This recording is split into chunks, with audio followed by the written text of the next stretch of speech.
സംസ്ഥാനത്തെ തദ്ദേശ തെരഞ്ഞെടുപ്പുകളിൽ യുഡിഎഫിനുണ്ടായ മിന്നും വിജയം കേവലം ഒരു രാഷ്ട്രീയ വിജയത്തിനപ്പുറം ചില നെറികെട്ട രാഷ്ട്രീയ നീക്കങ്ങൾക്കും മാധ്യമ വേട്ടകൾക്കുമുള്ള ജനകീയ തിരിച്ചടിയാണ് എന്നുകൂടി വിലയിരുത്തേണ്ടതുണ്ട്.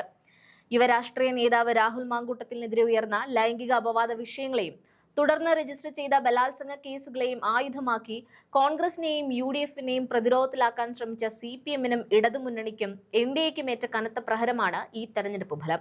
ഈ പശ്ചാത്തലത്തിൽ രാഹുൽ മാങ്കൂട്ടത്തിന്റെ പേരിൽ വേട്ടയാടപ്പെട്ട ഒരു നിരപരാധിയായ യുവതിക്ക് ലഭിച്ച വിജയം സവിശേഷ ശ്രദ്ധയർഹിക്കുന്നുണ്ട്. പത്തനംതിട്ട ജില്ലാ പഞ്ചായത്തിലെ പള്ളിക്കൽ ഡിവിഷനിൽ നിന്നുള്ള യുഡിഎഫ് സ്ഥാനാർത്ഥി ശ്രീനാദേവി കുഞ്ഞമ്മയുടെ വിജയം തന്നെയാണ് ഇവിടെ പ്രധാനം. പരമ്പരാഗത യുഡിഎഫ് പ്രവർത്തക അല്ലാതിരുന്ന ശ്രീനാദേവി കുഞ്ഞമ്മയെ സംബന്ധിച്ചിടത്തോളം ഇത് തികച്ചും വ്യക്തിപരമായ ഒരു രാഷ്ട്രീയ വിജയമാണ്. 2020 തദ്ദേശ തെരഞ്ഞെടുപ്പിൽ വനിതാ റിസർവേഷൻ സീറ്റായ പള്ളിക്കൽ ഡിവിഷനിൽ നിന്ന് സിപിഐയുടെ ടിക്കറ്റിലായിരുന്നു ശ്രീനാദേവി ആദ്യമായി ജനവിധി തേടിയത്. അന്ന് 5000-ലധികം വോട്ടുകളുടെ റെക്കോർഡ് ഭൂരിപക്ഷത്തോടെ അവർ തെരഞ്ഞെടുക്കപ്പെടുകയും ചെയ്തു.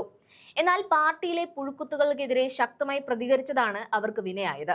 സിപിഐയുടെ പത്തനംതിട്ട ജില്ലാ സെക്രട്ടറി ആയിരുന്ന AP ജയന്റെ അവിഹിത ഇടപാടുകളും അധാർമിക പ്രവർത്തന രീതികളും തെളിവ് സഹിതം സംസ്ഥാന നേതൃത്വത്തിന് മുന്നിൽ എത്തിച്ചതോടെ ഇടതുപക്ഷം അവരെ അക്ഷരാർത്ഥത്തിൽ ഒതുക്കുകയായിരുന്നു.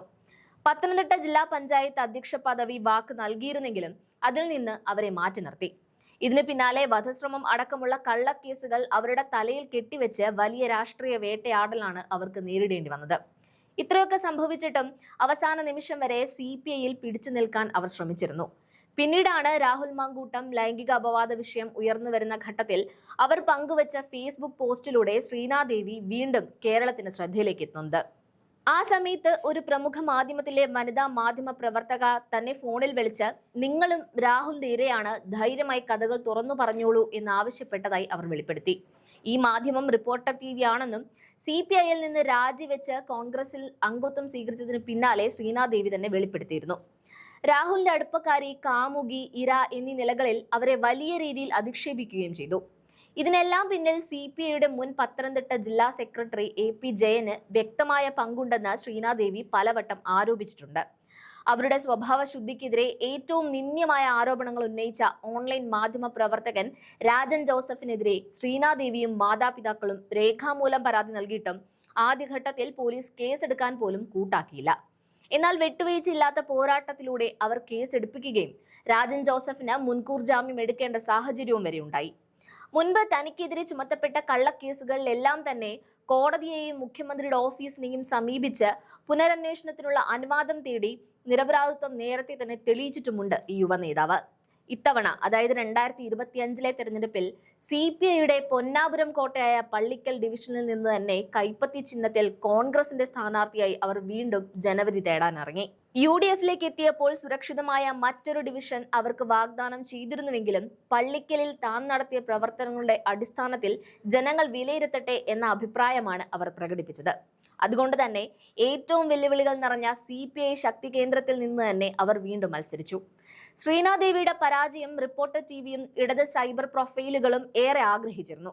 ഫലം വരുന്നതിന് മുൻപ് തന്നെ ശ്രീനാദേവി ഗംഭീരമായി തോറ്റുവെന്ന് പ്രഖ്യാപിച്ചുകൊണ്ട് റിപ്പോർട്ടർ TVയിൽ സുജയ പാർവതി രംഗത്തെത്തിയതും കേരളം കണ്ടു.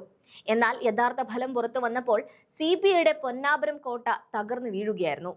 2020 സിപിഐക്ക് വേണ്ടി 5020 വോട്ടുകളുടെ ഭൂരിപക്ഷത്തിൽ വിജയിച്ച അതേ മണ്ഡലത്തിൽ നിന്ന് ആ വോട്ടുകളെ മറികടന്ന് 159 വോട്ടുകളുടെ ഭൂരിപക്ഷത്തിൽ യുവ കോൺഗ്രസ് നേതാവ് ശ്രീനാദേവി കുഞ്ഞമ്മ വിജയിച്ചു കയറി. കേവലമായ രാഷ്ട്രീയ ലാഭത്തിനു വേണ്ടി ഒരു സ്ത്രീയുടെ മാനത്തിന് വില പറയുവാൻ ശ്രമിച്ചാൽ ഏത് പൊന്നാപുരം കോട്ടയും തകർത്ത് തങ്ങൾ ആ സ്ത്രീക്കൊപ്പം നിലകൊള്ളും എന്ന ശക്തമായ നിലപാടാണ് ജനങ്ങൾ പ്രഖ്യാപിച്ചത്. അതുകൊണ്ട് തന്നെയാണ് ശ്രീനാദേവി കുഞ്ഞമ്മ ഇത്തവണ വിജയിച്ചു കയറിയത്. പത്തനംതിട്ട ജില്ലാ പഞ്ചായത്തിന്റെ അധികാരം UDF പിടിച്ചെടുത്ത ഈ ഘട്ടത്തിൽ ഇടതുപക്ഷം അവർക്ക് നിഷേധിച്ച ജില്ലാ പഞ്ചായത്ത് അധ്യക്ഷ പദവിയിലേക്ക് UDF ശ്രീനാദേവി കുഞ്ഞമ്മയെ പരിഗണിക്കുമോ എന്ന ചോദ്യവും ഇപ്പോൾ ഉയരുന്നുണ്ട്.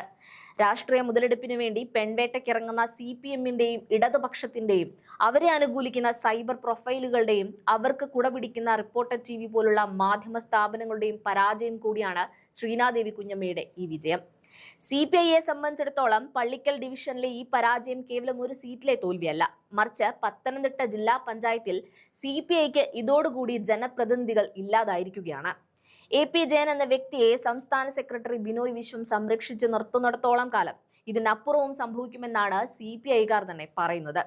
ശ്രീനാദേവി കുഞ്ഞമ്മയുടെ ഈ വിജയത്തോടുകൂടി AP ജയന്റെ രാഷ്ട്രീയ ഭാവി അവസാനിച്ചുവെന്നും വിലയിരുത്തുവാൻ സാധിക്കും. ശ്രീനാദേവി കുഞ്ഞമ്മ വിജയിച്ചത് CPI അനുഭാവികളുടെ വോട്ട് കൂടി നേടിയിട്ടാണ് എന്ന വസ്തുതയും മറന്നുപോകരുത്. പത്തനംതിട്ടയിൽ മാത്രമല്ല പലയിടത്തും UDF-ന് മിന്നും വിജയം നേടാൻ കഴിഞ്ഞെങ്കിൽ അത് ഇടതുപക്ഷത്തിന്റെ ആത്മാർത്ഥതയുള്ള അണികളുടെ കൂടി വോട്ട് നേടിയിട്ടുള്ള വിജയമാണെന്ന് CPM-ഉം പിണറായി വിജയനും MV ഗോവിന്ദനും ബിനോയ് വിശ്വവും എല്ലാം തിരിച്ചറിയേണ്ട സമയം അതിക്രമിച്ചിരിക്കുന്നു.